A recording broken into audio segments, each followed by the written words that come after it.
Yes people, good morning, good afternoon, good evening to all of you. कैसे हैं सब लोग? होप सो आप सब लोग बहुत बढ़िया रहेंगे। मैं बता दूं, मैं भी बहुत अच्छा हूं। तो जैसा कि लास्ट लेक्चर में हमने रिवाइज किया था कैपिटल गेन, अब अपन चालू करने वाले हैं आज इनकम फ्रॉम अदर सोर्सेज, और उसके साथ साथ में हम रिवाइज करेंगे क्रिप्टो करेंसी वाला topic, that is the virtual digital asset. तो चलिए स्टार्ट करते हैं इनकम फ्रॉम अदर सोर्सेज। और इनकम फ्रॉम अदर सोर्सेज में कौन सी इनकम जाती है? जो income salary, head, house property, business, capital gain में नहीं आती, वो इनकम आपके इनकम फ्रॉम अदर सोर्सेज में टैक्सेबल हो जाती है। अब इनकम फ्रॉम अदर सोर्सेज की चार्जिंग सेक्शन होती है सेक्शन 56, और 56 सब सेक्शन 2 ये बोलती है कि भैया ये वाली इनकम है जो नॉर्मली यहां पे टैक्सेबल हो जाएगी। कौन कौन सी इनकम यहां अदर सोर्सेज में टैक्सेबल होती है? सबसे पहले अगर आपको कोई भी डिविडेंड मिलता है तो डिविडेंड का इनकम आईएफओएस में टैक्सेबल होता है। लेकिन एक चीज ध्यान रखना, अगर आपके लिए शेयर्स है, वो स्टॉक इन ट्रेड है, तो उस पर्टिकुलर केस में dividend will be taxable under the head PGBP, वो बिजनेस एंड प्रोफेशन में टैक्सेबल हो जाएगा। उसके बाद तुम्हारा जो विनिंग का इनकम है from lottery, crossword, card game, puzzles, game show as well as the horse races, वो विनिंग का इनकम तुम्हारे इनकम फ्रॉम अदर सोर्सेज में जाएगा।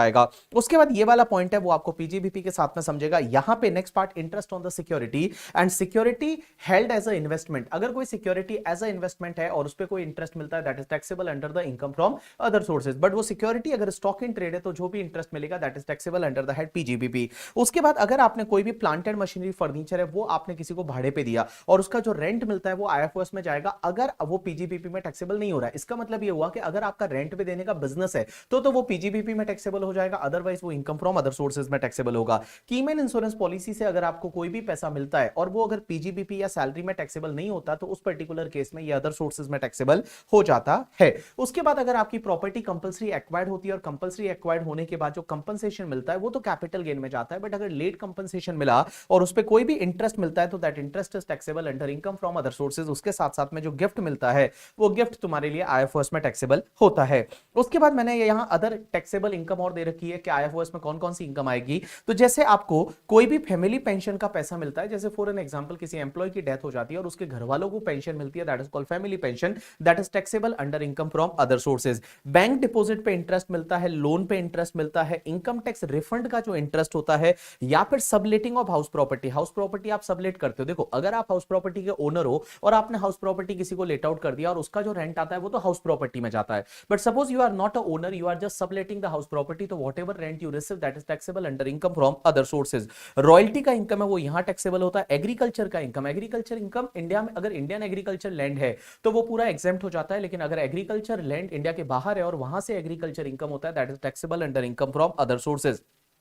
डायरेक्टर सिटिंग फीस, अगर वो सैलरी हेड में नहीं जाता, डायरेक्टर एम्प्लॉय नहीं है, तो उस पर्टिकुलर केस में जो डायरेक्टर बोर्ड मीटिंग वगैरह अटेंड करते हैं उसके लिए जो फीस मिलता है that is taxable under income from other sources. और उसके बाद एमपी, एमएलए, एमएलसी को जो भी सैलरी मिलती है that is taxable under income from other sources, because they are not employ, they are the representative of people, so it has to be taxable under income from other sources. उसके बाद यहां पे सबसे जो main part आता है इस particular topic में, that is the taxation of gift. Gift अगर आपको मिलता है तो गिफ्ट का पैसा आईएफओएस में टैक्सेबल होता है। कैसे होता है, क्या होता है? उसमें एक दो चीजें हैं जो आपको ध्यान रखनी है। अगर कोई भी एम्प्लॉय को एम्प्लॉयर से गिफ्ट मिलता है due to the employ employer relationship, तो वो गिफ्ट आपके लिए हमेशा ध्यान रखना, it is always taxable under the head salary, even it is received on the occasion of the marriage. अगर भले वो मैरिज पे मिला है then also it is taxable under the head salary. अगर एम्प्लॉय को एम्प्लॉयर से मिला है due to the employ employer relationship और एम्प्लॉयर क्या करेगा, उसका खर्चा क्लेम करेगा, तो एम्प्लॉय के हाथ में वो गिफ्ट है वो टैक्सेबल हो जाएगा अंडर द हेड सैलरी। दूसरी चीज ध्यान रखना कि अगर मान लो आपको कोई भी गिफ्ट है, बेनिफिट है, परक्यूजिट है due to business and profession मिला है, that is always taxable under the head PGBP due to section 28 की वजह से that is taxable under the head PGBP, वो बिजनेस एंड प्रोफेशन में टैक्सेबल हो जाता है। तो डेटर से कोई गिफ्ट मिला, क्रेडिटर से कोई गिफ्ट मिला, या फिर आपके वेंडर से वगैरह कोई भी गिफ्ट मिलता है, it is always taxable under the head PGBP. या चार्टर्ड अकाउंटेंट को क्लाइंट से गिफ्ट मिलता है, it is always taxable under the head PGBP. अब अगर कोई गिफ्ट वो दो ऊपर वाले हेड में नहीं जाता तो वो आईएफओएस में जा सकता है, बट आईएफओएस में कैसे जाएगा, क्या जाएगा, वो आप समझने की कोशिश करना। यहां पे एक सेक्शन होती है 56(2)(10) करके, और वेरी इंटरेस्टिंग सेक्शन, एग्जाम में एमसीक्यू एटलीस्ट आने का चांस इससे रहता है। तो सबसे पहले कि अगर आपको कोई भी गिफ्ट मिलता है ऑन और आफ्टर 1 अप्रैल 2017, ऑन और आफ्टर 1 अप्रैल 2017, तो वहां पे 56(2)(10) लगेगा। उससे पहले क्यों नहीं लगता था? सर उससे पहले एक सेक्शन हुआ करती थी 56(2)(7, और 56(2)(7 was applicable only to the individual HUF, but 56(2)(10) is applicable to all assessees, means किसी भी पर्सन को, individual HUF, company, partnership firm, AOP BOI, किसी को भी अगर ऑन और आफ्टर 1 अप्रैल 2017 अगर कोई भी गिफ्ट वगैरह मिलता है तो यहां पे क्या होगा, कैसे होगा, वो अपन समझते हैं। तो सबसे पहले अगर आप मिस्टर आईटी हटला आईटीसी में आते हो अगर आप मिस्टर आईडी हटला आईटीसी में आते हो तो उस पर्टिकुलर केस में सेक्शन 56(2)(10) है, दैट इज नॉट एप्लीकेबल, वो एप्लीकेबल नहीं होगी और जो भी आपको मिलेगा दैट इज टोटली एग्जेम्प्टेड और I can say that it is not taxable under income from other sources. But question is that कि सर मिस्टर आईडी हटला आईटीसी का मतलब क्या होता है? तो मिस्टर आईडी हटला ITC M for marriage on the occasion of marriage मिलता है, आर फॉर अगर आपको रिलेटिव से मिलता है, आई फॉर अगर आपको इनहेरिटेंस में मिलता है, D for in contemplation of death मिलता है। इन कंटेम्पलेशन ऑफ डेथ मिलता है मींस डेथ के, अगर कोई पर्सन डेथ बेड पे है और अगर उसने क्या किया कि किसी को गिफ्ट कर दिया, that is called in contemplation of death. उसके बाद एच का मतलब अगर आपको किसी हॉस्पिटल से मिलता है, यू का मतलब आपको किसी यूनिवर्सिटी से मिलता है, टी का मतलब आपको किसी ट्रस्ट से मिलता है या ट्रस्ट को मिलता है करके, ठीक है। और यहां पे एल ए का मतलब होता है आपको किसी लोकल अथॉरिटी से मिलता है, तो 56(2)(10) नहीं लगेगा। आईटीसी क्या होता है अभी थोड़ी देर में अपन चेक कर लेंगे। तो देखो मैंने क्या बोला, अगर आपको कोई भी असेट है वो गिफ्ट में मिलती है और अगर आप मिस्टर आईडी हटला आईटीसी में आते हो, एम मतलब marriage, R means relative, I means inheritance, यहां पे D means in contemplation of death, H means from hospital, U means from university, T means by और फ्रॉम ट्रस्ट, चैरिटेबल और religious trust, and यहां पे LA का मतलब होता है लोकल अथॉरिटी और ITC we will discuss later. अगर आप इसमें आते हैं तो 56(2)(10) नहीं लगेगा, बट अदरवाइज आपको 56(2)(10) लग जाएगा। लेकिन अदरवाइज में अगर आप मिस्टर आईडी हटला आईटीसी में नहीं आते तो वहां पे 56(2)(10) लगेगा। कैसे लगेगा? सबसे पहले अगर मान लो आपको मनी गिफ्ट में मिलता है, मनी का मतलब होता है मनी गिफ्ट में मिलता है, मनी का मतलब कैश बैंक चेक, वो आपको गिफ्ट में मिलता है। और अगर आपको एग्रीगेट मनी पूरे साल का मिला के 50,000 रुपए से ज्यादा है then it is fully taxable. Now what is the meaning of aggregate? जैसे फॉर एन एग्जांपल मुझे 20,000 20,000 20,000 20,000 I receive 20,000 from the 4 people here, individual is not more than 50,000 but aggregate it is 80,000, it is more than 50,000, is it is fully taxable? Answer is yes, here total 80,000 is taxable, not only 30,000, here total 80,000 is taxable. तो देखो अगर आपको money gift में मिलता है, aggregate money 50,000 से ज्यादा, it is fully taxable. अगर आपको कोई मूवेबल असेट गिफ्ट में मिलती है, बट गाइस यहां मूवेबल असेट में कौन कौन सी असेट कवर होगी पता है? यहां मूवेबल असेट में ओनली 10 असेट्स है वो कवर होगी। कौन कौन सी 10 असेट्स समझने की कोशिश करना। Share, security, jewellery, drawing, painting, sculpture, archaeological collection, any other work of art, bullion and virtual digital asset that is VDA, crypto currency. Only ये 10 असेट है वो कवर होगी। कौन कौन सी? वापस बोल रहा हूं, share, security, jewellery, drawing, painting, sculpture, archaeological collection, any other work of art, bullion and virtual digital asset, ये असेट कवर होती है। और अगर मान लो ये असेट आपको फ्री ऑफ कॉस्ट मिल जाती है, विदाउट कंसिडरेशन मिलती है और aggregate fair market value is more than 50,000 then it is fully taxable. अगर ये आपको फ्री ऑफ कॉस्ट मिल जाती है और aggregate fair market value is more than 50,000 then it is fully taxable. जैसे मान लो मुझे 30,000 का किसी से शेयर मिला, 30,000 का मुझे ज्वेलरी मिला, 30,000 का मुझे क्रिप्टो करेंसी मिला, total it is 90,000, it is fully taxable in my hand. But अगर मान लो आपको फ्री ऑफ कॉस्ट नहीं मिलता, आप क्या करते हो, कहीं से परचेस कर रहे हो बट आप लो कंसिडरेशन पे परचेस कर रहे हो, आप ये 10 असेट क्या कर रहे हो, लो कंसिडरेशन पे एक्वायर करते हो, तो लॉ मेकर्स बोलते हैं कि अगर आप एक्वायर कर रहे हो तो उसका fair market value, aggregate fair market value minus aggregate consideration है, अगर उसका डिफरेंस 50,000 से ज्यादा है तो आपके हाथ में डिफरेंस टैक्सेबल हो जाएगा under income from other sources. तीसरा, अगर आपको कोई इमूवेबल प्रॉपर्टी मिलती है, और इमूवेबल प्रॉपर्टी का मतलब होता है लैंड बिल्डिंग और लैंड एंड बिल्डिंग, वो आपको अगर फ्री ऑफ कॉस्ट मिलता है और वहां पे पर property stamp duty value is more than 50,000 then it is fully taxable.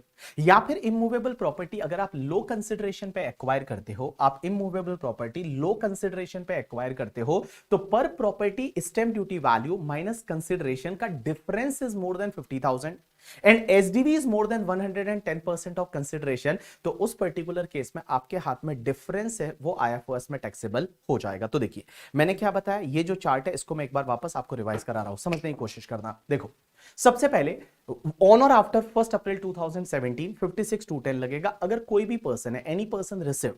और देखो क्या मिलता है, सबसे पहले अगर आप मिस्टर आईडी हटला आईटीसी में आते हो तो ये सेक्शन लगेगी ही नहीं, बट अगर आप मिस्टर आईडी हटला आईटीसी में नहीं आते हो अदरवाइज में, तो क्या, देखो 3 part. First part is a money, अगर आपको मनी मिला and aggregate money is more than 50,000 it is fully taxable. दूसरा, अगर आपको मूवेबल असेट मिलती है, but movable asset covered only 10 asset, कौन कौन सी? Share, security, jewellery, drawing, painting, sculpture, archaeological collection, any other work of art, bullion and virtual digital asset, ये सिर्फ 10 असेट मिलती है। अगर आपको फ्री में मिला aggregate fair market value more than 50,000, it is fully taxable. अगर आपको लो कंसिडरेशन पे मिलता है तो aggregate fair market value minus consideration का difference is more than 50,000, difference is taxable. अगर आपको immovable property free of cost मिलता है, immovable property free of cost मिलता है, पर property SDV is more than 50,000, it is fully taxable. अगर आप इमूवेबल प्रॉपर्टी लो कंसिडरेशन पे एक्वायर करते हो तो यहां पे per property SDV minus consideration difference is more than 50,000 and second condition is that SDV is more than 110% of consideration। अगर दोनों कंडीशन सेटिस्फाइड हो जाती है तो जो भी डिफरेंस रहेगा that is taxable under income from other sources में टैक्सेबल हो जाएगा। अब एक और चीज समझना, अगर आप यहां पे ध्यान से देखेंगे तो मनी के केस में यहां पे मैंने जो वर्ड यूज किया है दैट इज द एग्रीगेट, यहां मूवेबल असेट के केस में भी मैंने जो वर्ड यूज किया है that is the aggregate, but आप इमूवेबल प्रॉपर्टी के केस में देखेंगे तो यहां पे पर प्रॉपर्टी वर्ड यूज हुआ है। इसका मतलब ये हुआ कि देखिए मनी में अगर मान लो आपको मनी मनी मनी मिलता है तो उसको एग्रीगेट करना है और 50,000 चेक करना है। Movable property free free free free को एग्रीगेट करेंगे करके, ठीक है। मूवेबल प्रॉपर्टी लो लो को एग्रीगेट करेंगे, बट बेटा इमूवेबल प्रॉपर्टी में एग्रीगेट नहीं करना। इसका मतलब क्या हुआ, मुझे मान लो पर प्रॉपर्टी एक 40,000 एसडीवी का प्लॉट मिल गया और 40,000 एसडीवी का मुझे घर मिल गया फ्री में गिफ्ट में, क्या मुझे यहां पे टैक्सेबल होगा? आंसर इज नो, बिकॉज पर property SDV is not more than 50,000। You got my point और नॉट? यस। अब एक और चीज समझना, मैं आपको बोल रहा हूं कि अगर आप मिस्टर आईडी हटला आईटीसी में आते हो तो ये सेक्शन नहीं लगेगी। यहां पे एम का मतलब होता है on the occasion of marriage, R का मतलब from the relative, but question ये आता है सर रिलेटिव की डेफिनेशन में कौन कौन आएगा? तो रिलेटिव की डेफिनेशन में कौन कौन आएगा, तो देखो रिलेटिव की डेफिनेशन सिर्फ दो लोगों के लिए दे रखी है, एक तो इंडिविजुअल के लिए और एक एचयूएफ के लिए। सबसे पहले अगर कोई इंडिविजुअल है वो असेसी है वो रिलेटिव है, तो उसके रिलेटिव में कौन कौन आएगा? तो सबसे पहले उस इंडिविजुअल का ब्रदर, सिस्टर एंड ब्रदर के स्पाउस एंड सिस्टर के स्पाउस, मतलब ब्रदर की स्पाउस कौन होती है? भैया, भाभी और दीदी और जीजू। उसके बाद में उस इंडिविजुअल के स्पाउस मतलब हस्बैंड के लिए वाइफ और वाइफ के लिए हस्बैंड। उसके बाद इस स्पाउस का ब्रदर और ब्रदर की स्पाउस, स्पाउस का ब्रदर मतलब साला करके, ठीक है। अगर मैं मान लो मेरे पॉइंट ऑफ व्यू से सोचो तो साला और साले की वाइफ करके, और दूसरा स्पाउस की सिस्टर और उसके स्पाउस मतलब आपकी साली और साड़ू भाई, वो आपके रिलेटिव हो जाएंगे। उसके बाद इंडिविजुअल के मदर फादर है वो रिलेटिव है, बट मदर फादर के ब्रदर सिस्टर और उनके स्पाउस भी रिलेटिव है। अगर आप यहां पे मदर को देखोगे तो मदर का ब्रदर मतलब मामा और मामी, और मदर की सिस्टर मतलब आपकी मौसी और मौसाजी। अगर आप फादर से देखोगे तो फादर का ब्रदर अंकल और आंटी, और फादर की सिस्टर मतलब बुआ एंड फूफा जी। उसके बाद उस इंडिविजुअल के lineal ascendant and their spouse मतलब दादाजी, दादी जी, नाना जी, नानी जी, परदादा, परदादी, परनाना, परनानी, अगर वो जिंदा है तो वो भी आपके रिलेटिव है। उसके बाद उस इंडिविजुअल के स्पाउस के मदर एंड फादर में आपके सास ससुर हो गए करके, ठीक है। और अगर इंडिविजुअल के स्पाउस के जो lineal ascendant and their spouse है वो भी रिलेटिव हो जाएंगे। उसके बाद उस इंडिविजुअल और उसके स्पाउस के खुद के जो लीनियल डिसेंडेंट है और उनके स्पाउस है वो भी रिलेटिव होंगे। लीनियल डिसेंडेंट मींस मतलब मेरी बात करूं तो मेरा बेटा करके, ठीक है। मेरे बेटे की बीवी मतलब बहू, वो मेरे रिलेटिव है। मेरी बेटी और मेरी बेटी के हस्बैंड है वो रिलेटिव है, उनके बच्चे होंगे वो भी रिलेटिव है, that is called lineal descendant. अब एक चीज समझना, यहां पे एचयूएफ के केस में कोई भी मेंबर ऑफ द एचयूएफ है वो रिलेटिव माना जाएगा। मींस एचयूएफ के लिए जो भी मेंबर रहेगा that member is treated as a relative. अब एक और चीज समझना है यहां पे कि सर क्या ऐसा जरूरी है कि अगर आपके लिए कोई पर्सन रिलेटिव है तो आप भी उसके लिए रिलेटिव हो? Answer is no. For an example अगर मैं मेरी बात करूं तो मेरे लिए मेरे अंकल रिलेटिव है, बट अंकल के लिए मैं रिलेटिव नहीं हूं। Means I received anything from the uncle, अगर मुझे अंकल से कुछ भी मिलता है तो वो एग्जेम्प्ट है, बट अंकल को मेरे से कुछ मिलेगा तो वो टैक्सेबल होगा।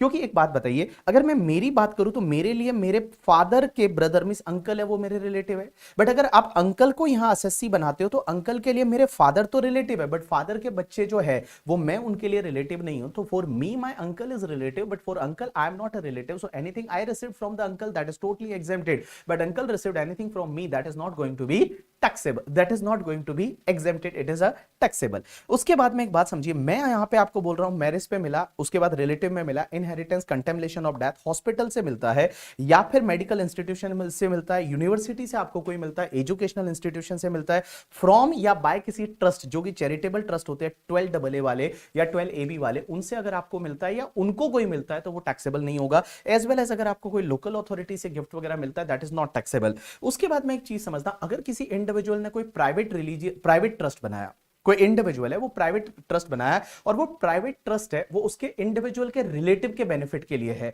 तो वो प्राइवेट ट्रस्ट को जो मिलेगा that is not taxable at all. I can take example, Mukesh Ambani ने क्या किया, अगर नीता अंबानी को कोई गिफ्ट किया तो ऐसे भी टैक्स नहीं लगेगा, बट मुकेश अंबानी ने एक ट्रस्ट बनाया जो कि नीता अंबानी के बेनिफिट के लिए है, तो ट्रस्ट को कोई भी गिफ्ट देंगे Mukesh Ambani that is not taxable at all. उसके बाद में आई वाला हो गया करके इंडिविजुअल ने किसी ट्रस्ट को दिया और trust is for the benefit of relative of that individual. उसके बाद टी का मतलब होता है, देखिए यहां ऊपर क्या बोला हुआ है, अगर आपको फ्रॉम हॉस्पिटल मिला, फ्रॉम यूनिवर्सिटी मिला करके, ठीक है, बट अगर मान लो बाय हॉस्पिटल मिला, बाय यूनिवर्सिटी मिला तो उनको भी टैक्स नहीं लगेगा। तो 1023C में जो यूनिवर्सिटी है, मेडिकल इंस्टीट्यूशन है, एजुकेशनल इंस्टीट्यूशन है, उनको अगर कोई भी गिफ्ट मिलता है then also it is not taxable. उसके बाद सी आता है आईटीसी में, सी का मतलब होता है certain transaction not regarded as transfer.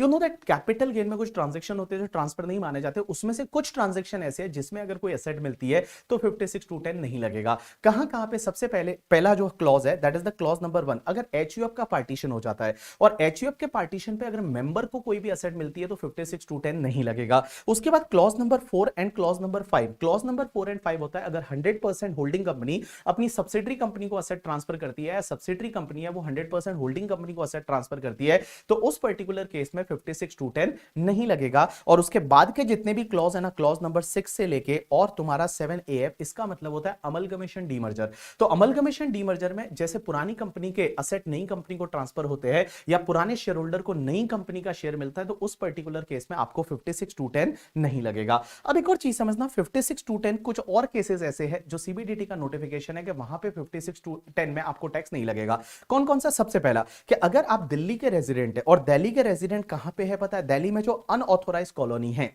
Unauthorised colony, आपको याद रहेगा तो क्या हुआ था कि लास्ट टाइम जब इलेक्शन हुआ था तो इलेक्शन के टाइम पे मोदी जी ने एज वेल एज केजरीवाल के बीच में एक जंग थी, बोला कौन कौन अनऑथोराइज्ड कॉलोनी को हम ऑथोराइज कर देंगे। अनऑथोराइज्ड कॉलोनी का मतलब होता है ऐसी कॉलोनी जिसका कोई भी प्लान अप्रूव करा के उसको नहीं बनाया, बिल्डर ने ऐसी कॉलोनी बना दी जिसका कोई भी प्लान अप्रूव नहीं कराया, that is called unauthorised colony. लेकिन वहां पे लोग 20-20 साल से रह रहे हैं, तो वहां पे जो फ्लैट है वो तो इलीगल फ्लैट है, लेकिन उन्होंने बोला कि हम इसको लीगलाइज कर देंगे, हम इसको ऑथोराइज कर देंगे। तो फ्लैट को जब ऑथोराइज करेंगे तो वो एक सर्टिफिकेट अलॉट करेंगे कि भैया ये तुम्हारा अब ऑथोराइज्ड फ्लैट हो गया। तो जैसे ही अब आपका, पहले तो वो फ्लैट का कोई नामो निशान नहीं था, मतलब वो ऑथोराइज था ही नहीं, अब वो ऑथोराइज हो गया, तो आपको जो ऑथोराइज फ्लैट मिला, क्वेश्चन ये आता है क्या यहां पे 56(2)(10) लगेगा? आंसर इज नो, यहां पे 56(2)(10) है वो आपको नहीं लगेगा। अब एक और चीज समझना, पॉइंट नंबर 2 ये बोलता है कि अगर कोई कंपनी ऐसी है जिसपे सेक्शन 241 242 लग जाती है कंपनीज एक्ट ही, इसमें क्या होता है कि कंपनी का मैनेजमेंट है वो करप्ट हो जाता है और उसका जो मैनेजमेंट है वो फिर क्या करती है, गवर्नमेंट अपने हाथ में ले लेती है और फिर वो एनसीएलटी को ट्रांसफर करती है और सेंट्रल गवर्नमेंट क्या करती है, नए डायरेक्टर अपॉइंट करती है और एनसीएलटी फिर क्या करती है, वहां पे एक रिजोल्यूशन प्लान लाती है और रिजोल्यूशन प्लान लाके और उस पर्टिकुलर कंपनी को क्या करते हैं, रिवाइव करने की कोशिश करते हैं। तो जब रिवाइव करते हैं और उस पर्टिकुलर कंपनी के या फिर उसकी सब्सिडरी कंपनी के या सब्सिडरी की सब्सिडरी कंपनी के आपको अगर कोई शेयर मिल जाते हैं, अनकोटेड शेयर मिल जाते हैं आपको, तो वहां पे आपको 56(2)(10) नहीं लगेगा, भले वो एफएमवी से कम पे आपको मिले करके, ठीक है। जैसे रुचि सोया के केस में हुआ था, रुचि सोया के शेयर है वो पतंजलि को मिले, बहुत ही कम रेट में मिले, तो वहां पे 56(2)(10) नहीं लगेगा। एक और चीज समझना, आपको पता है 2020 में यस बैंक का लफड़ा हो गया था और यस बैंक जो है वो, यस बैंक में बड़े फ्रॉड वगैरह पकड़े गए थे। राणा कपूर है वो, Rana Kapoor I don't know कहां जेल में है आई थिंक, तो उसमें यस बैंक है, उसने उसको रिवाइवल के लिए हमारी गवर्नमेंट ने क्या किया था, एक प्लान बनाया था, that is yes bank limited reconstruction scheme 2020। अब एक चीज समझना, इस रिवाइवल प्लान में क्या किया था कि जो भी पर्सन है वो अगर यस बैंक के शेयर खरीदना चाहता है तो आपको पता है 12 रुपीज में शेयर इशू किया था। दैट टाइम मार्केट में जो शेयर ट्रेड कर रहा था वो अप्रोक्स 24 रुपीज पे कर रहा था और लोगों को सिर्फ 12 रुपए में शेयर दिया गया। जैसे जो अपनी एसबीआई है या आईसीआईसीआई बैंक है, एचडीएफसी बैंक है, इन्होंने इन्वेस्ट किया था और इन्होंने 12 रुपीज पे इन्वेस्ट किया था, तो ये तो मार्केट वैल्यू से कम पे इन्वेस्ट हुआ है। तो क्या यहां पे 56(2)(10) लग जाएगा? आंसर इज नो, यहां पे 56(2)(10) नहीं लगेगा। एक और चीज समझना, अगर कोई भी पब्लिक सेक्टर कंपनी है और पब्लिक सेक्टर कंपनी के शेयर किसी को मिलते हैं सेंट्रल गवर्नमेंट से या स्टेट गवर्नमेंट से under the strategic disinvestment plan, तो वहां पे 56(2)(10) नहीं लगेगा। जैसे फॉर एन एग्जांपल आपको एयर इंडिया है वो टाटा को बेच दिया गया, अब टाटा ने एयर इंडिया के शेयर खरीदे, अब एयर इंडिया के शेयर है वो पब्लिक सेक्टर कंपनी थी एयर इंडिया, और एयर इंडिया के शेयर उन्होंने मान लो कम रेट पे खरीदे, एफएमवी से कम रेट पे खरीदे, तो क्या वहां 56(2)(10) लग जाएगा? आंसर इज नो, वहां पे 56(2)(10) नहीं लगेगा। उसके बाद एक और अमेंडमेंट आया, ये अमेंडमेंट क्या बोलता है, इसी साल आया ये अमेंडमेंट, और ये अमेंडमेंट है रेट्रोस्पेक्टिवली। ये जो अमेंडमेंट असेसमेंट ईयर 2021 से है and this amendment is retrospectively. ये अमेंडमेंट क्या बोलता है, देखो कि अगर मान लो किसी पर्सन को कोविड हुआ था और कोविड के ट्रीटमेंट के लिए, जैसे किसी पर्सन को कोविड हुआ था या उसके किसी फैमिली मेंबर को कोविड हुआ था, यहाँ फैमिली का मतलब होता है स्पाउस, चिल्ड्रन या डिपेंडेंट रिलेटिव। डिपेंडेंट रिलेटिव में कौन कौन आएगा, मदर, फादर, ब्रदर, सिस्टर। तो एसएससी जो है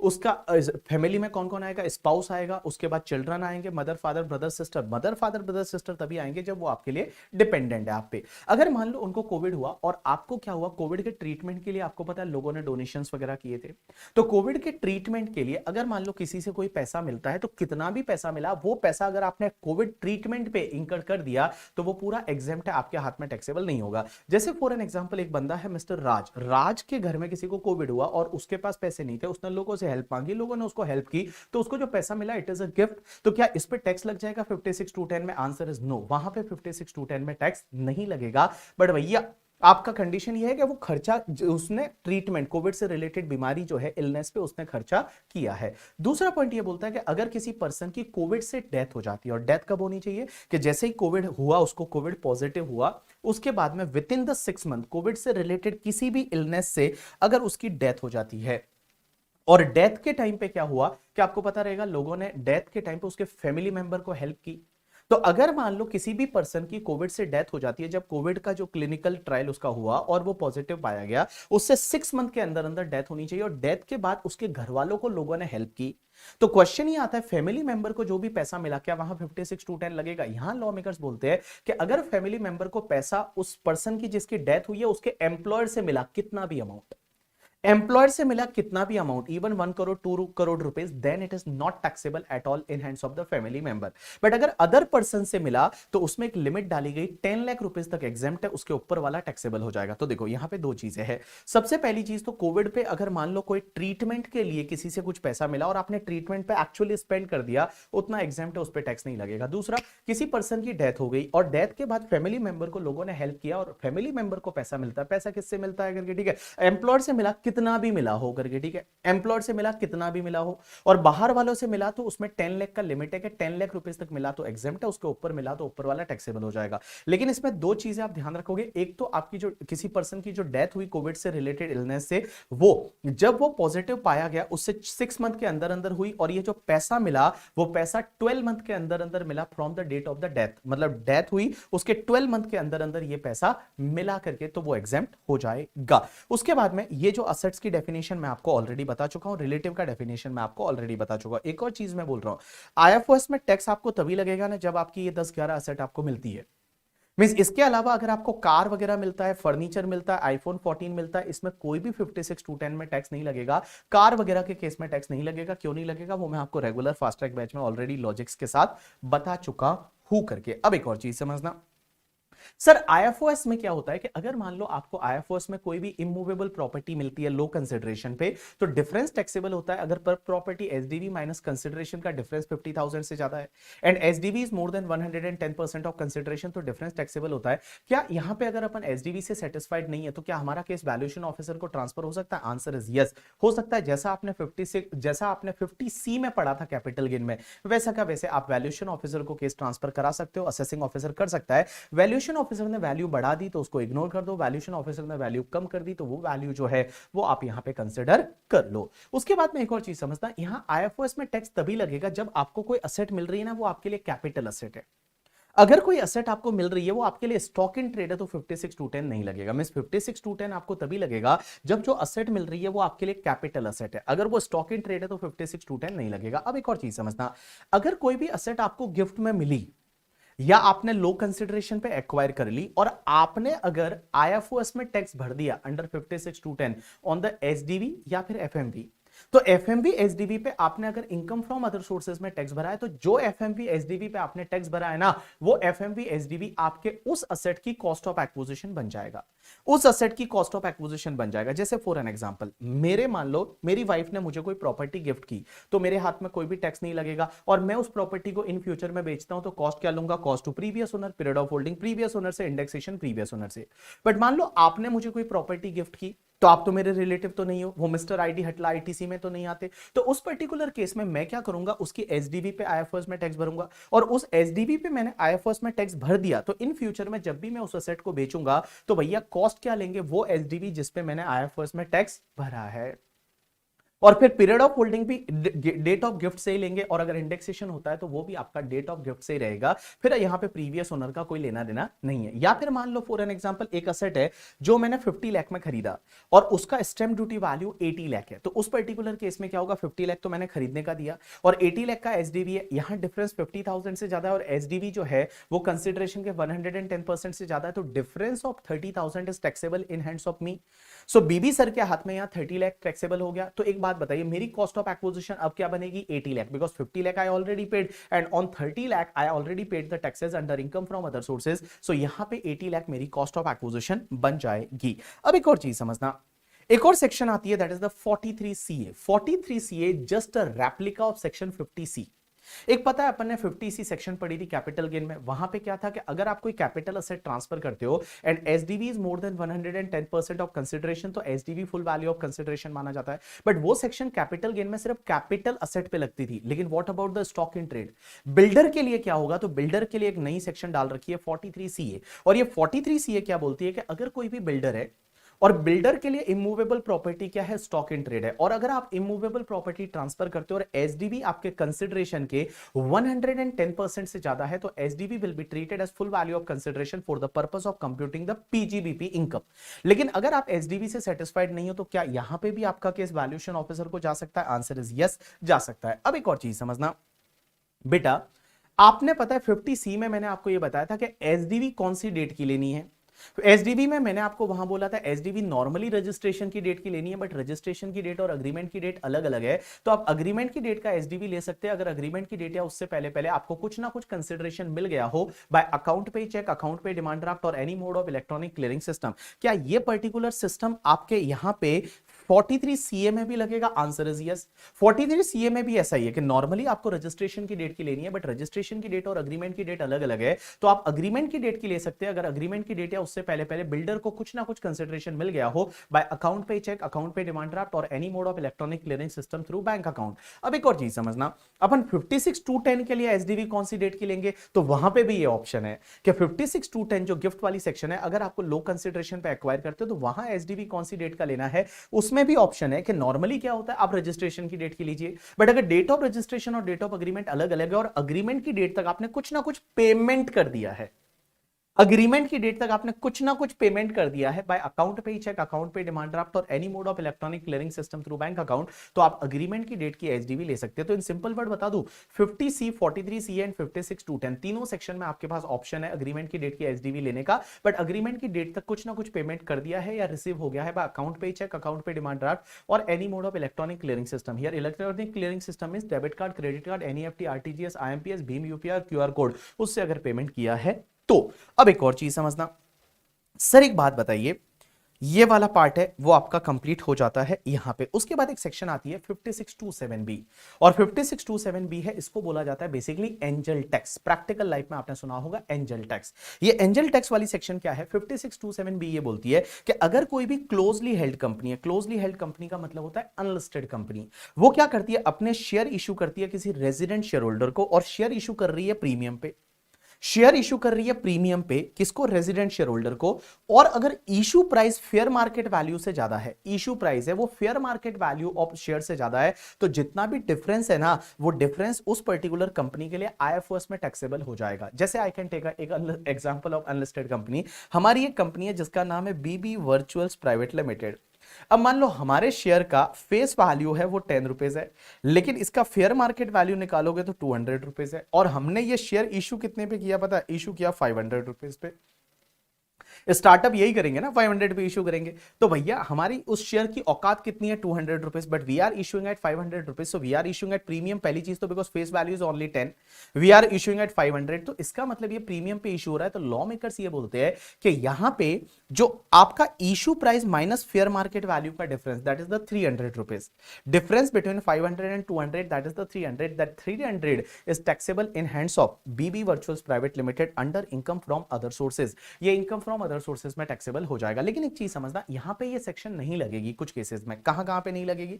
सबसे पहला तो अगर कोई भी वेंचर कैपिटल अंडरटेकिंग है, वो शेयर इशू करता है किसी वेंचर कैपिटल फंड को, वेंचर कैपिटल कंपनी को, या फिर alternate investment fund category 1 and category 2 वाले जो ऑल्टरनेट इन्वेस्टमेंट फंड है, उनको अगर कोई भी शेयर इशू होगा तो ये सेक्शन नहीं लगेगी। और दूसरा ये बोलते हैं कि कोई छोटे छोटे स्टार्टअप्स के केस में ये सेक्शन नहीं लगेगी। छोटे छोटे स्टार्टअप्स का मतलब क्या होता है मैं बता दूं। कोई छोटे छोटे स्टार्टअप मतलब ऐसे स्टार्टअप जिनका 10 इयर्स तक टर्नओवर है वो 100 करोड़ के अंदर अंदर है। पहली कंडीशन के उसका जो 10 इयर्स तक टर्नओवर है वो 100 करोड़ के अंदर अंदर है और वो नोटिफाइड स्टार्टअप है गवर्नमेंट से वो नोटिफाइड स्टार्टअप है, तो उनके केस में नहीं लगेगा। बट उस स्टार्टअप को और भी कुछ कंडीशन सेटिस्फाइड करनी पड़ेगी। कौन कौन सी कंडीशन सेटिस्फाइड करनी पड़ेगी? सबसे पहली कंडीशन कि वो स्टार्टअप का पेड अप शेयर कैपिटल जो है इंक्लूडिंग द शेयर प्रीमियम है वो 25 करोड़ से ज्यादा नहीं होना चाहिए। Means paid up share capital including the share premium है वो आपका 25 करोड़ से ज्यादा नहीं होना चाहिए।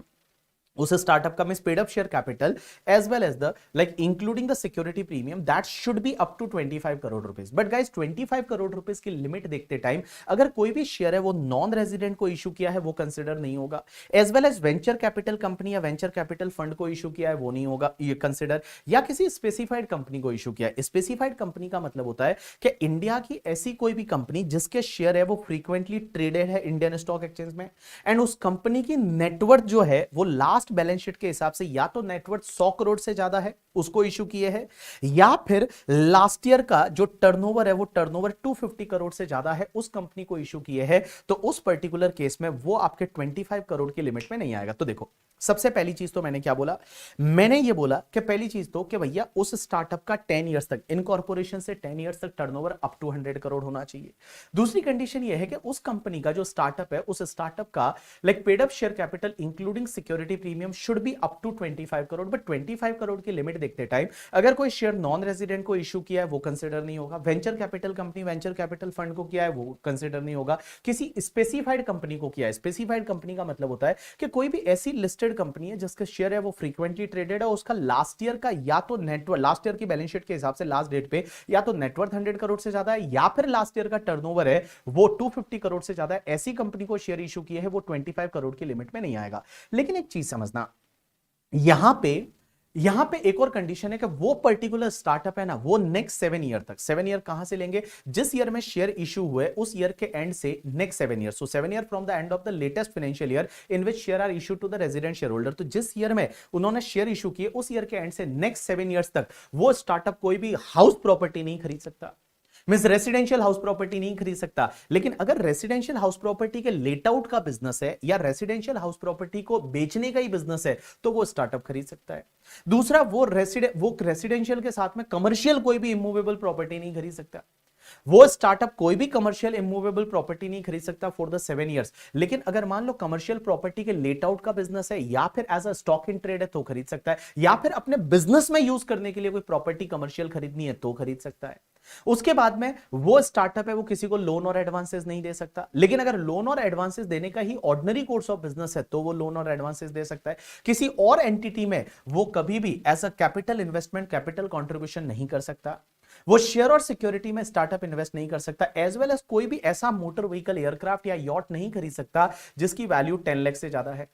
सो 10 लाख से ज्यादा वाला जो है वो मोटर व्हीकल वगैरह नहीं खरीद सकता, अप टू 10 लाख तक वो स्टार्टअप खरीद सकता है। लेकिन अगर मान लो उनका लेट आउट का बिजनेस है करके, ठीक है, या लीजिंग का बिजनेस है, हायरिंग का बिजनेस है करके, स्टॉक इन ट्रेड है, तो उस पर्टिकुलर केस में खरीद सकता है। वो स्टार्टअप कोई भी ज्वेलरी नहीं खरीद सकता, बट ज्वेलरी का अगर as held as stock in trade है तो ज्वेलरी खरीद सकता है। वो स्टार्टअप कोई भी drawing painting sculpture collection like या फिर कोई आर्ट लाइक क्या बोलते हैं उसको any other work of art है, बुलियन है, उसमें इन्वेस्ट नहीं कर सकता फॉर द 7 ईयर।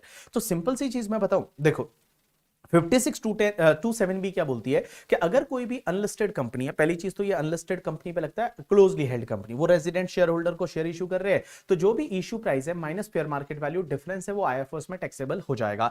लेकिन एक चीज समझना, ये सेक्शन कहां नहीं लगेगी? एक तो छोटे छोटे स्टार्टअप पे नहीं लगेगी। छोटे छोटे स्टार्टअप का मतलब होता है कि इनकॉर्पोरेशन से लेके और नेक्स्ट 10 ईयर्स तक उनका टर्नओवर अप टू 100 करोड़ है। उसके साथ में और कुछ कंडीशन है, वो कंडीशन क्या है? उसका paid up share capital security premium को मिला के 25 करोड़ से ज्यादा नहीं होना चाहिए, but there are certain exception, वो नेक्स्ट 7 ईयर्स तक बेटा ये असेट नहीं खरीद सकते, रेसिडेंशियल हाउस नहीं खरीद सकते, कमर्शियल हाउस नहीं खरीद सकते, बट वो अगर स्टॉक इन ट्रेड है या लेट आउट का बिजनेस है तो खरीद सकते हैं। उसके बाद में लोन और एडवांसेस नहीं दे सकते, but ordinary course of business में दे रहे हैं तो चलेगा करके, ठीक है। किसी में कैपिटल कॉन्ट्रीब्यूशन नहीं कर सकते, किसी का शेयर एंड सिक्योरिटी नहीं खरीद सकते, मोटर व्हीकल 10 लाख से ज्यादा वाला नहीं खरीद सकते, बट अगर मान लो रेंटिंग का बिजनेस है, लीजिंग का बिजनेस है, फ्लाइंग का बिजनेस है, स्टॉक इन ट्रेड है तो वो खरीद सकते हैं करके। ज्वेलरी नहीं खरीद सकते, बट ज्वेलरी का ही अगर स्टार्टअप है तो उस पर्टिकुलर केस में खरीद सकते हैं। एक और चीज समझना, अगर मान लो अगले 7 ईयर्स में ये सब नहीं कर सकते, बट अगर वायलेशन हो गया तो क्या होगा, तो जितना पहले टैक्स नहीं लगाता एंजल टैक्स, वो जिस ईयर में वायलेशन होगा उस ईयर में टैक्स लग जाएगा, इनकम फ्रॉम अदर सोर्सेज की इनकम बनेगी, और उसके साथ साथ में ये मिस रिपोर्टिंग ऑफ इनकम और माना जाएगा, और 200% ऑफ टैक्स का पेनल्टी लग जाएगा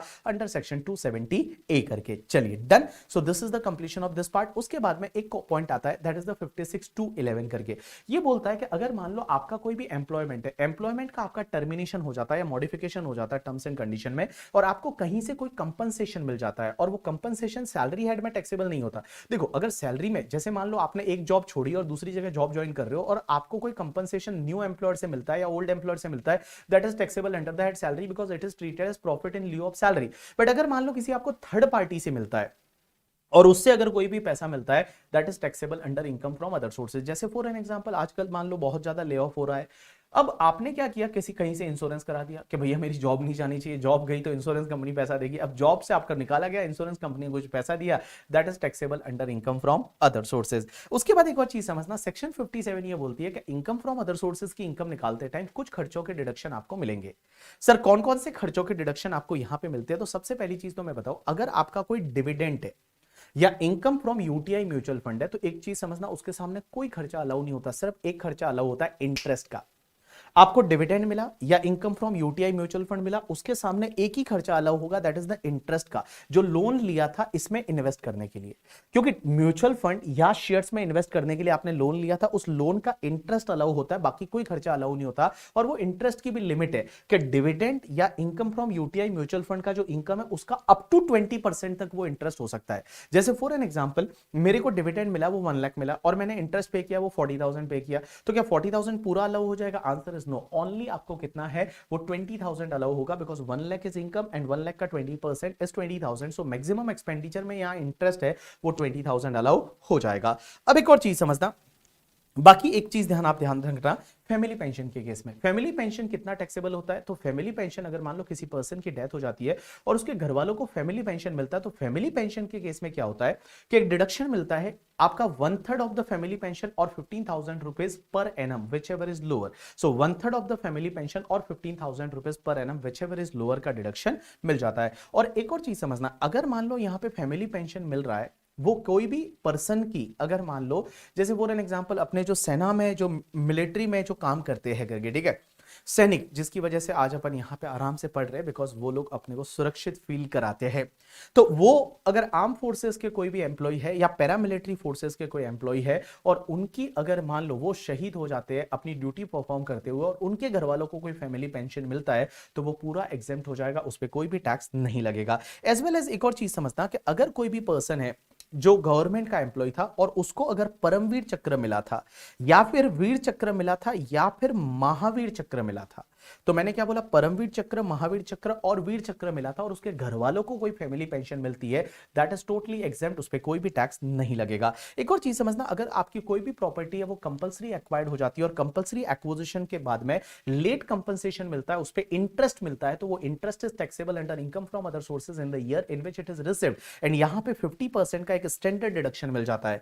मींस जितना आपको इंटरेस्ट मिलेगा सीधा फ्लैट 50% का आपको स्टैंडर्ड डिडक्शन मिल जाएगा। उसके बाद में एनी अदर एक्सपेंडिचर, कोई भी अगर अदर सोर्सेज के एक्सपेंडिचर है अदर इनकम के सामने, अगर आपके रीजनेबल एक्सपेंडिचर है वो अलाउ हो जाएंगे। बट कुछ एक्सपेंडिचर अदर सोर्सेज में अलाउ नहीं होते, जैसे आपका कोई पर्सनल एक्सपेंडिचर है वो अलाउ नहीं होगा। इंडिया के बाहर अगर आपने किसी को इंटरेस्ट पे किया या फिर इंडिया के बाहर कोई सैलरी पे किया और आपने उसका टीडीएस नहीं काटा या फिर काटा बट गवर्नमेंट को जमा नहीं कराया, तो वो खर्चा अलाउ नहीं होगा। या फिर इंडिया में रेजिडेंट पर्सन को अगर आपने कुछ भी पेमेंट किया, टीडीएस नहीं काटा, तो 30% खर्चा डिसअलाउड हो जाएगा। 10,000 से ज्यादा का आपने कैश में पेमेंट किया तो वो आपका डिसअलाउड हो जाता है। ऐसा अपन पीजीबीपी में भी पढ़ेंगे करके, ठीक है। चलिए उसके बाद में यहाँ पे 3 केस लॉज दे रखे हैं। पहला वाला केस लॉ तो यू कैन स्किप, मोबाइल या भिकू भाई बाला भाई वाला स्किप कर सकते हो। दूसरा एक केस लॉ है मंजू एंड कंपनी का 2011 केरला हाई कोर्ट का। ये केस लॉ में ये हुआ कि अगर मान लो ये जो बंदा था ये लॉटरी एजेंट था और लॉटरी एजेंट के पास में कोई अनसोल्ड टिकट पड़ा था और अनसोल्ड टिकट पे लॉटरी लग गई, तो लॉटरी का विनिंग का इनकम है, you know that is taxable at the rate 30%। We already discuss in the first topic. 115 BB करके सेक्शन होती है, उसमें 30% से टैक्सेबल होता है। बट ये बोलता है कि since it was held as stock in trade और उसी लॉटरी टिकट पे मुझे लॉटरी लगा है, तो it should be taxable as per slab rate because business income is taxable as per slab rate. तो क्या है स्लैब रेट से टैक्सेबल होगा? Answer is no, it is going to be taxable at the rate 30%। 30% की rate से taxable हो जाएगा। So even आप इसको पीजीबीपी में ले जाइए, उससे कोई फर्क नहीं पड़ता, but it will be taxable at the rate 30% because there is a special tax rate under section 115 BB and this section says that कि winning income is going to be taxable at the rate 30%। अब एक और चीज समझना, एक very important case law doctor Ranjan Pai का है और मुझे ये लगता है ये एग्जाम में आपको मिल सकता है। किसी शेयर होल्डर को कोई कंपनी बोनस शेयर देती है, तो क्या वहां पे 56(2)(10) माना जाएगा? क्या ये गिफ्ट माना जाएगा और आपके लिए 56(2)(10) में टैक्सेबल हो जाएगा? Answer is no. यहां पे कर्नाटका हाईकोर्ट का कहना यह है कि जब भी बोनस शेयर मिलते हैं तो आपके ओरिजिनल शेयर की वैल्यू मार्केट में कम हो जाएगी। अगर 1:1 इक्वल शेयर मिले तो नियरली क्या होगा कि आपके जो शेयर की वैल्यू है वो आपकी आधी रह जाएगी। तो यहां पे कोई ऐसा बेनिफिट नहीं मिल रहा है, यहां पे कोई ऐसा बेनिफिट नहीं मिल रहा है, यहां पे कोई ऐसा टैक्स अवॉइडेंस नहीं हो रहा, तो इस केस में 56(2)(10) नहीं लगेगा। इसको आप एक बार रीड करेंगे तो आपको समझ में आ जाएगा। उसके बाद एक टॉपिक मैंने वैल्यूएशन रूल्स वाला दे रखा है, टॉपिक नंबर 3 है। इसको आप अगर स्किप भी कर लेंगे तो चलेगा। मैंने जस्ट आपके नॉलेज के लिए दे रखा है कि कौन से असेट्स की वैल्यू कैसे निकालते हैं, बिकॉज हम हर बार फेयर मार्केट वैल्यू बोलते हैं। तो फेयर मार्केट वैल्यू 56(2)(10) के लिए कैसे निकालेंगे? जैसे ज्वेलरी के लिए अपन क्या करेंगे, ओपन मार्केट वैल्यू लेंगे, बट ओपन मार्केट वैल्यू कैसे लेंगे? अगर मान लो आपने वो परचेज किया है किसी रजिस्टर्ड डीलर से, तो उस पर्टिकुलर केस में इनवॉइस वैल्यू ले लीजिए। अदरवाइज आप एक काम करिए, वैल्यूएशन रिपोर्ट निकालिए किससे? रजिस्टर्ड वैल्यू से, अगर वैल्यू 50,000 से ज्यादा है। तो ये एफएमवी के रूल्स है, जो इस टॉपिक को आप छोड़ सकते हैं। अब अगर अपना अगला टॉपिक जो रिवाइज करेंगे that is the taxation on the virtual digital asset, या जिसको आप वीडीए बोल सकते हैं। So next topic is your virtual digital asset, और वर्चुअल डिजिटल असेट का मतलब होता है वीडीए, और आप बोल सकते हो उसको क्रिप्टो करेंसी। तो ये नया टॉपिक है, इसी साल से आया है, that is from 1 April 2022 by finance act 2022 से ऐड किया है and it is applicable from the 1 April 2022, that is assessment year 23-24 से ये सेक्शन लगने वाली है।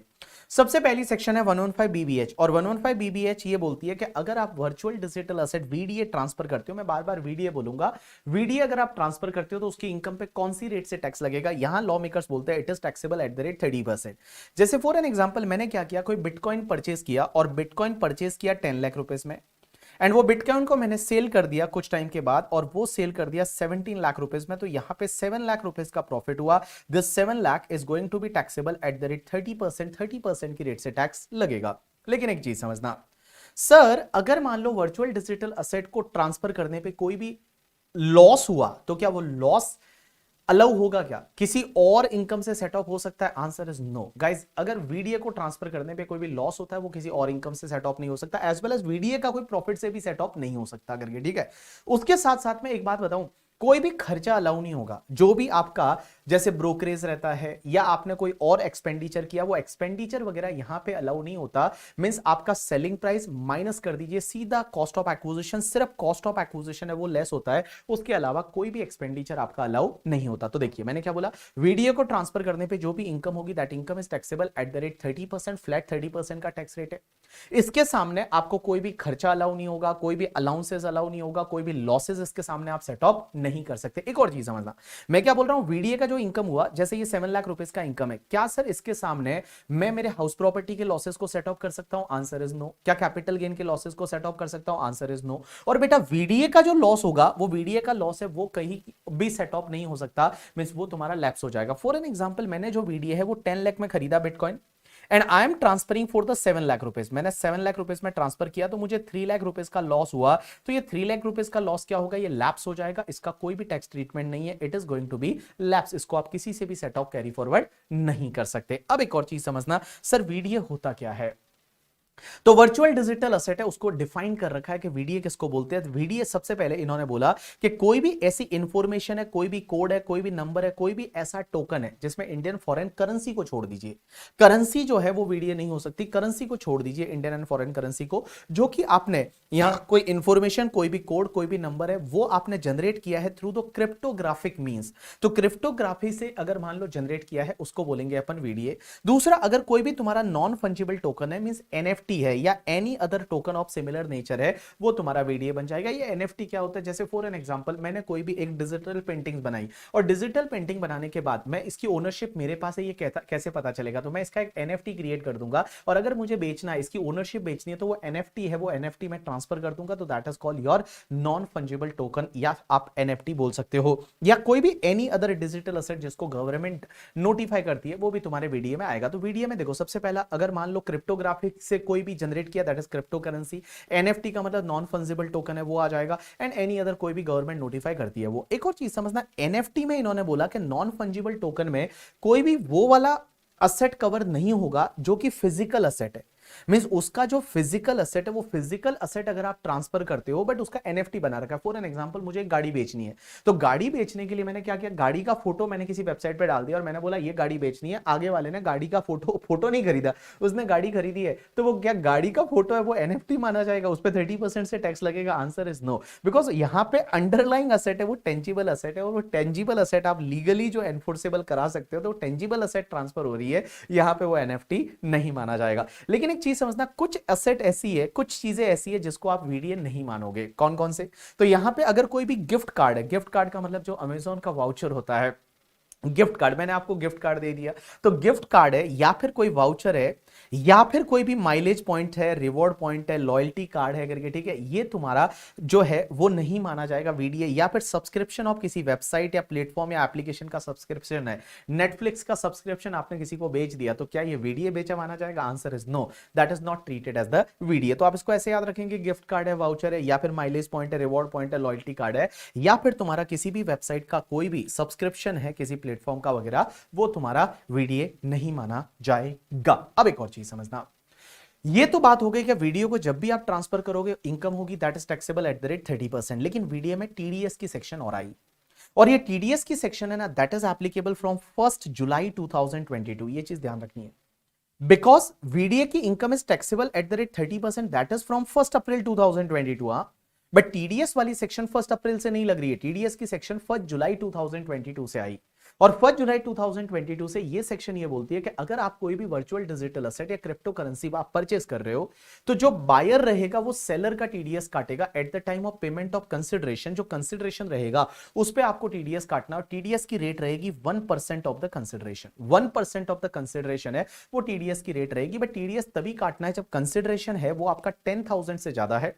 पेयर कौन होना चाहिए? Any person. और पेई कौन होना चाहिए? Resident person. मींस आप अगर रेजिडेंट पर्सन से कोई भी वीडीए खरीद रहे हो और रेजिडेंट पर्सन को जब आप कंसिडरेशन का पेमेंट कर रहे हो, तो उस टाइम पे आपको टीडीएस काटना eight the rate 1% of consideration, and if it is more then 10,000 consideration तो ही टीडीएस काटना है। तो एक बात समझना, जैसे मैं एक एग्जांपल लेता हूं, मैंने आपसे बिटकॉइन खरीदे 2 लाख रुपीस के, तो मैंने आपसे जब बिटकॉइन खरीदे 2 लाख रुपीस, आप रेजिडेंट पर्सन हो, मैं पेयर हूं, तो मैं 2 लाख रुपीस आपको जब पे करूंगा और 2 लाख रुपीस पे करूंगा, that consideration is more then 10,000, answer is yes. तो टीडीएस कटेगा 2 लाख रुपीस पे 1% की रेट से मैं टीडीएस काट लूंगा करके, ठीक है। लेकिन एक और चीज समझना, यहां पे लॉ मेकर्स बोलते हैं कि जो ये पेयर है ना, वो पेयर का अगर बिजनेस का इनकम नहीं है, means I am not having the business income, I am not having, मान लो सपोज बिजनेस इनकम, या फिर बिजनेस का इनकम है but last year my turnover is not more than 1 crore in case of business, या in case of profession my gross receipt was not more than 50 lakh in the last year.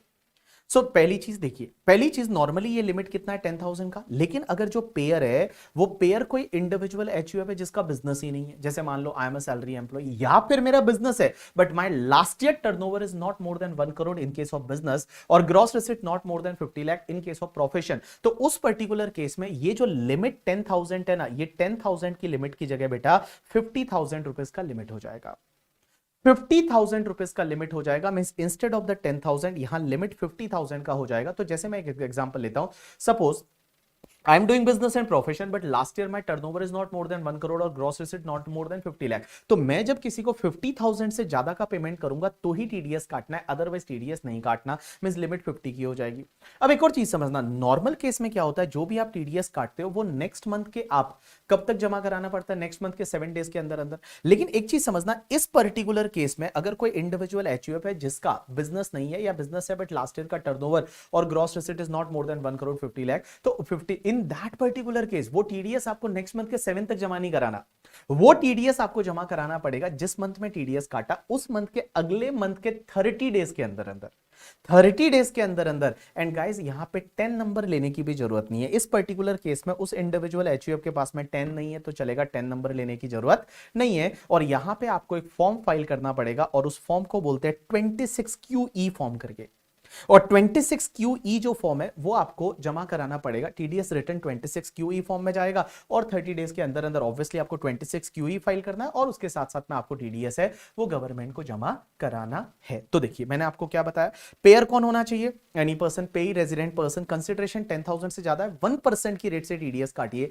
लेकिन ये limit जो है वो 10,000 की जगह 50,000 हो जाएगी। कब, अगर पेयर कोई इंडिविजुअल एचयूएफ है जिसका कोई बिजनेस ही नहीं है, या फिर इंडिविजुअल एचयूएफ है लेकिन लास्ट ईयर का टर्नओवर 1 करोड़ से ज्यादा नहीं है, ग्रॉस रिसीट 50 लाख से ज्यादा नहीं है, तो यहां लिमिट 50,000 हो जाएगी। एज वेल एज टीडीएस है वो आपको अगले मंथ के 30 डेज में जमा कराना पड़ेगा along with the form 26QE करके। अब एक चीज समझना, सर यहां पे आप बोल रहे हो कि टीडीएस काटना है, लेकिन टीडीएस काटते टाइम अगर मान लो फॉर एन एग्जांपल कोई आगे वाला पर्सन है, वो आगे वाले पर्सन से मैं कंसिडरेशन पे नहीं कर रहा हूं।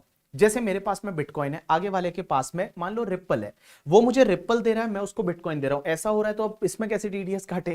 तो इसमें इन्होंने लिखा है कि अगर मान लो कंसिडरेशन मनी में नहीं है तो पहले ये एंश्योर करना पड़ेगा कि उस पर आपका टैक्स ऑलरेडी आ चुका है, उसके बाद ही आप उसको रिलीज करोगे कंसिडरेशन को, अदरवाइज रिलीज नहीं करोगे तो मैं आगे वाले को बोलूंगा कि तू मुझे उतना पैसा दे तो मैं गवर्नमेंट को टीडीएस जमा करा दूं, उसके बाद ही मैं उसको जो है बिटकॉइन है वो रिलीज करने वाला हूं करके। अब एक और चीज समझना, लॉ मेकर्स यहां पे ये बोलते हैं कि अगर मान लो कहीं पे भी आपका 194O सेक्शन और 194S दोनों लग रही है, 194O दैट इज ऑनलाइन, आपको पता है वो ई कॉमर्स ट्रांजैक्शन में, अगर ई कॉमर्स ट्रांजैक्शन में 194O टीडीएस में लगती है तो उसमें भी 1% की रेट है, यहां पे भी 1% की रेट है। तो अगर मान लो दोनों सेक्शन लग रही है तो कौन सी सेक्शन में टीडीएस काटना है, 194S में टीडीएस काटना है। इस पर्टिकुलर सेक्शन में 194S में टीडीएस काटना है, 194O में नहीं काटना।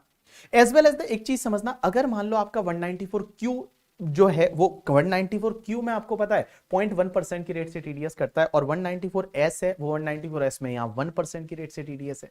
तो 194Q और 194S अगर दोनों लग रही है तो उस पर्टिकुलर केस में आपको 194S में ही टीडीएस काटना है 1% की रेट से, 194Q में टीडीएस नहीं काटना।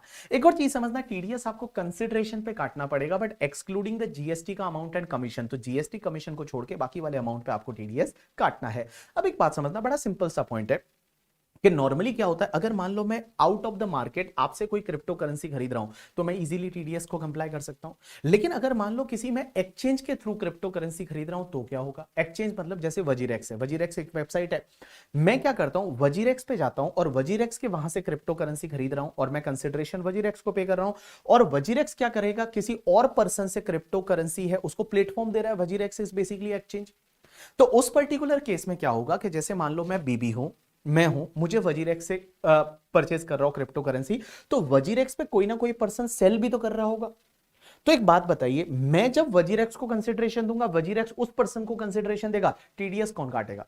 तो यहां लॉ मेकर्स ने क्लेरिफाई किया सीबीडीटी के गाइडलाइंस के थ्रू, और यहां पे बोला कि अगर आप किसी एक्सचेंज के थ्रू खरीद रहे हो क्रिप्टो करेंसी तो आपको एक्सचेंज का टीडीएस नहीं काटना है, बिकॉज आपको तो पता ही नहीं कि भाई एक्सचेंज उसका सेलर कौन है वगैरह, आपको तो पता ही नहीं। और लेकिन जब ये वजीरेक्स क्या करेगा, वजीरेक्स पेमेंट करेगा किसको, उस पर्सन को, सेलर को पेमेंट करेगा, तो वजीरेक्स सेलर का टीडीएस काटेगा, आपको काटने की जरूरत नहीं है। तो देखो मैंने क्या बोला, अगर आप किसी एक्सचेंज के थ्रू क्रिप्टो करेंसी परचेज कर रहे हो तो आपको एक्सचेंज का टीडीएस नहीं काटना, एक्सचेंज जो रहेगा वो सेलर का टीडीएस काटेगा।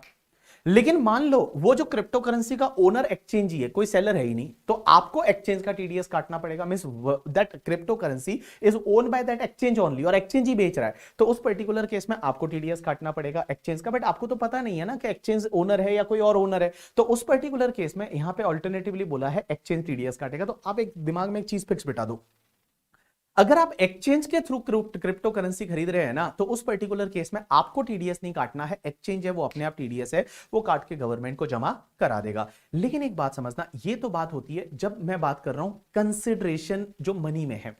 जैसे आपने क्या किया, इंडियन रुपीस दिया और इंडियन रुपीस के सामने आपने बिटकॉइन खरीदा, या फिर या फिर क्या हुआ कि मैंने मान लो इंडियन रुपीस दिया और इंडियन रुपीस के सामने एथेरियम खरीद लिया या रिप्पल खरीद लिया करके। ये रिप्पल और एथेरियम और बिटकॉइन और ये सब करेंसीज के नाम है जो डिजिटल करेंसीज होती है। अब एक चीज समझ, not digital currency, crypto currency. अब एक चीज समझना, इशू कहां पे आता है कि अगर मान लो मैं जो हूं, मैं क्या करता हूं, मैं एक्सचेंज के थ्रू मैं बिटकॉइन खरीदता हूं, बट मेरा कंसिडरेशन है वो रिप्पल में जा रहा है। मैं बिटकॉइन खरीद रहा हूं और कंसिडरेशन रिप्पल में है, तो होगा क्या, एक बंदा जो उधर रहेगा, देखो ये एक्सचेंज है, ये मैं हूं और ये वो सेलर है करके, ठीक है।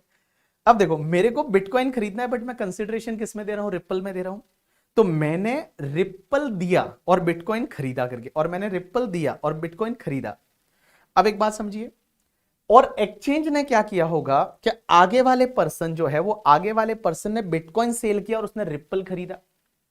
तो एक बात बताओ, यहां पे तो क्या हुआ ना कि दोनों लेग हो गए, मतलब मैं अपने आप में बायर भी हूं क्रिप्टो का और मैं सेलर भी हूं अपने आप में, एज वेल एज वो पर्सन जो है वो भी बायर भी है और सेलर भी है। तो इस पर्टिकुलर केस में क्या होगा कि एक्सचेंज दोनों लेग पे टीडीएस काटेगा, मींस दोनों लेग पे 1% टीडीएस काटेगा। इसका मतलब दोनों ट्रांजैक्शन जो है उसमें 1% ऑफ रिप्पल भी टीडीएस काटेगा और 1% ऑफ बिटकॉइन जो है वो टीडीएस काटेगा।